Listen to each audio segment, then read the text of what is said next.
So I bet you haven't seen this. You'll probably be as shocked as I was to see what people do to their houses. Now I'm going to walk you through this house and I'm going to point out the problems that you need to be made aware of when it comes to investing in real estate, especially a foreclosure.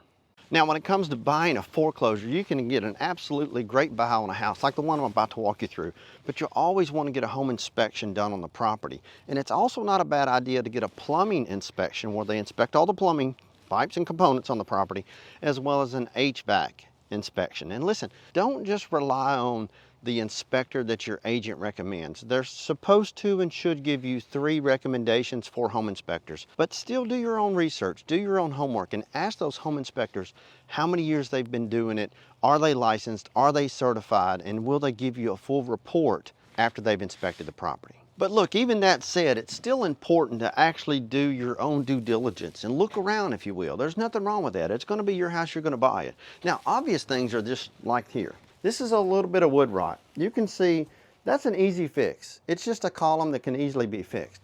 But unfortunately, there's things that happen to a house that you don't really realize, like when a gutter's clogged full of leaves, you don't know how long that gutter's been full of leaves. And when it's full of leaves, it holds water. When it holds water, the water wicks back up underneath the plywood decking that's underneath the shingles. As a result, you can get a whole entire rotted roof.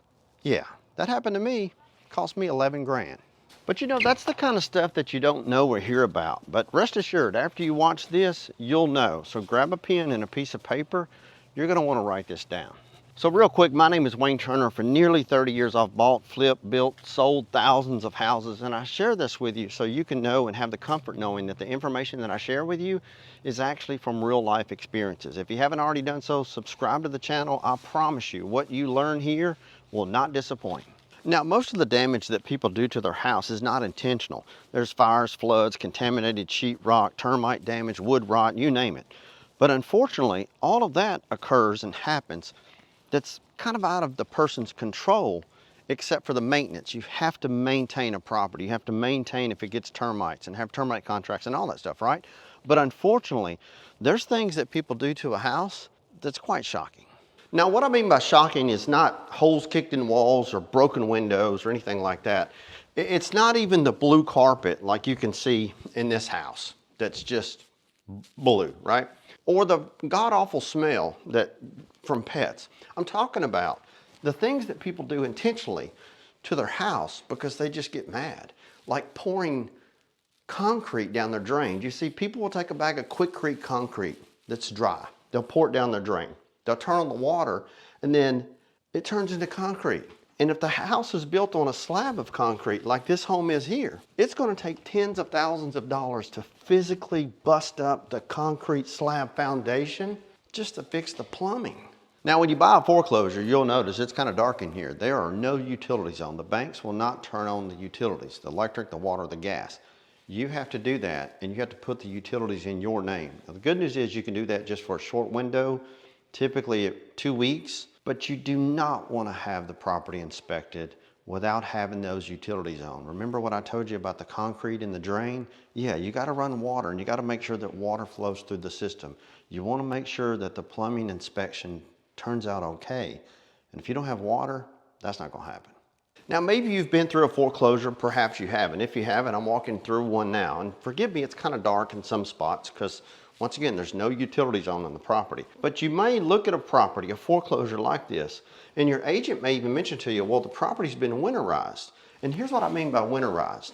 They take the toilet, commodes, and all the plumbing. They pour solution down all of the plumbing pipes. I'll go somewhere where it's more light.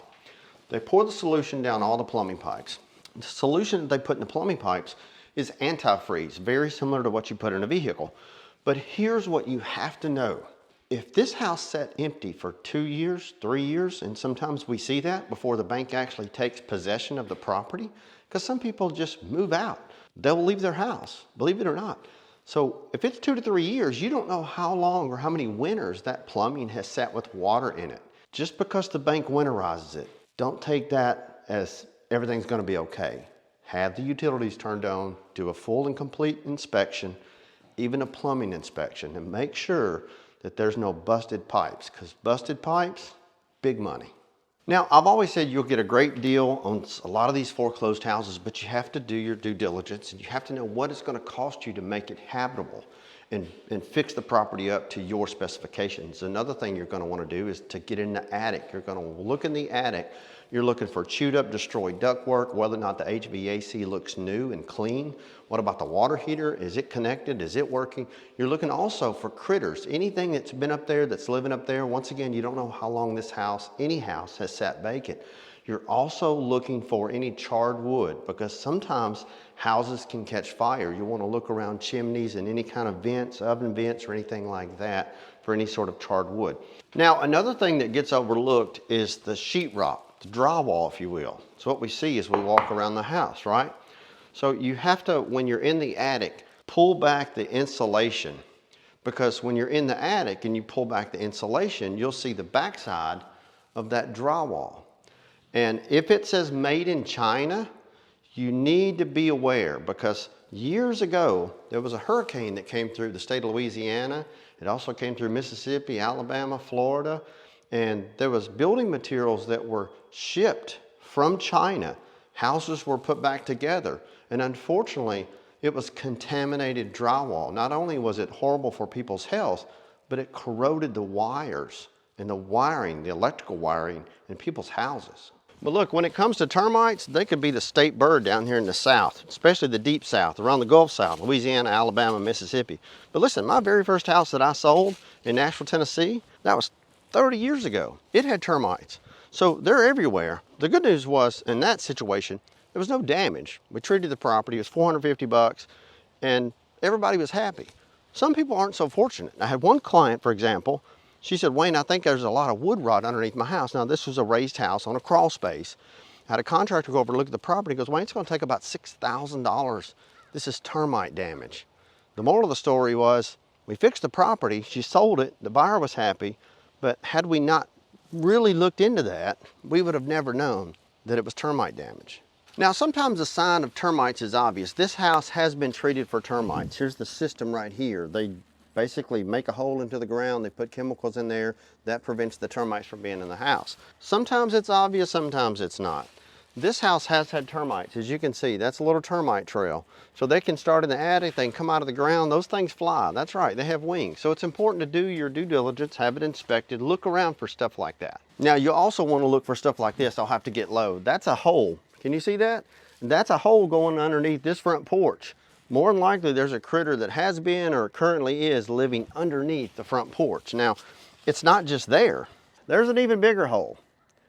And so one is probably living underneath the house. You just got to get them out. That's no big deal.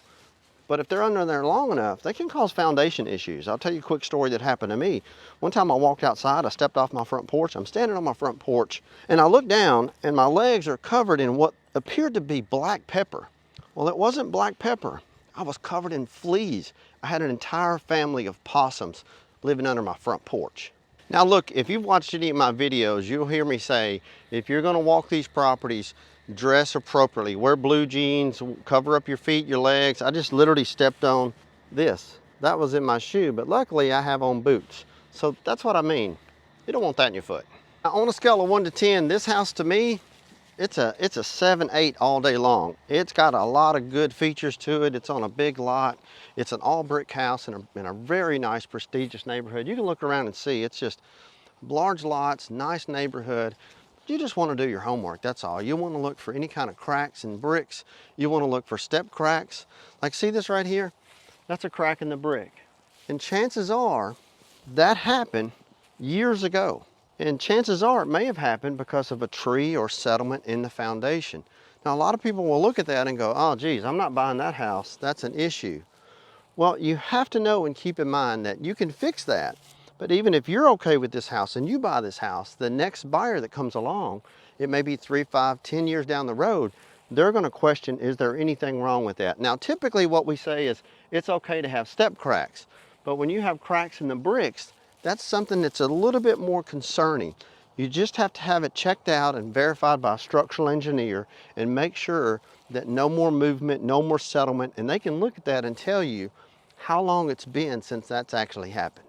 So this is what I mean by trees. I always tell people to look around the house because trees that are planted close to a house will actually move the foundation. When it's hot and dry, the tree roots need water and they will physically move the foundation of a house. So I'm going to show you something. That's the crack I was just referring to, right? So I'm walking around and I want to look to see, is there anything that could have caused that? Well, it just so happens there's this massive root. There's this massive stump. That's a stump. There was a tree at one time right here. Now, not only was it right there, and of course, there's the crack in the brick, but also when you see sparse limbs like this growing, chances are there was a big tree right here as well. And that's why I always tell people, don't plant any sort of trees. They seem small, they're gonna get big, keep them away from your house. Trees will move your home. Now, if you've watched any of my videos, I talk about land, I talk about well and septic systems, and houses have septic systems and wells too, already built. So, of course, buying land, you want to put those in, but if a house already has a pre-existing system, you want to have this inspected. You can have it inspected by a well pump company. Once the utilities, electricity is owned, this thing will hold typically 60 to 70 pounds per square inch PSI. It will put water in that tank and it will hold water in that tank, pressurized, so when you turn on the faucet in the house, it just comes straight out of the faucet. Now, a lot of you are probably thinking, Wayne, I don't want anything to do with a well or a septic system. Personally, I'd rather have a well and a septic system. You don't have a sewer bill or water bill. However, you have to maintain and service your well system and your septic system. Now, your septic system, they'll typically last for 30 years. You just have to get those things pumped out about every 2 to 3 years. And the parish and the county that you live in are usually pretty good at that. Now, the way this works is it's an aeration system, and that aeration system puts air into the actual septic tank itself. So you gotta have electricity. That's why I say turn the utilities on. But once this is fired up and running, they tell you, hey, it's good to go. It pushes air into the tank pushes everything out into the fill lines. But the county or parish will know if it's been pumped in the last 2 to 3 years.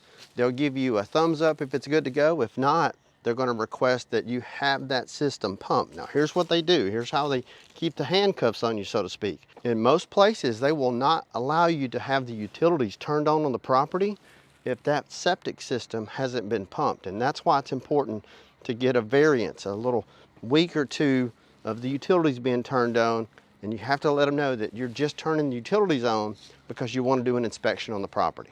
Now, when it comes to buying foreclosures, you have to know that mortgage companies, whether you're getting an FHA or a conventional loan, they're going to have the property appraised. They're not going to have it inspected. Believe it or not, mortgage companies don't require you to inspect the property. You have to do that yourself, which I think is kind of crazy when you think about it, considering all the money that they loan you, but they do have it appraised. So you have to pay for the appraisal. Typically that's $400. But if the appraiser comes out and says, there's no stove in the house, well, you can't get an FHA loan. You can't get a USDA loan. So those are the things that you need to know. You have to know, what is the condition of that property?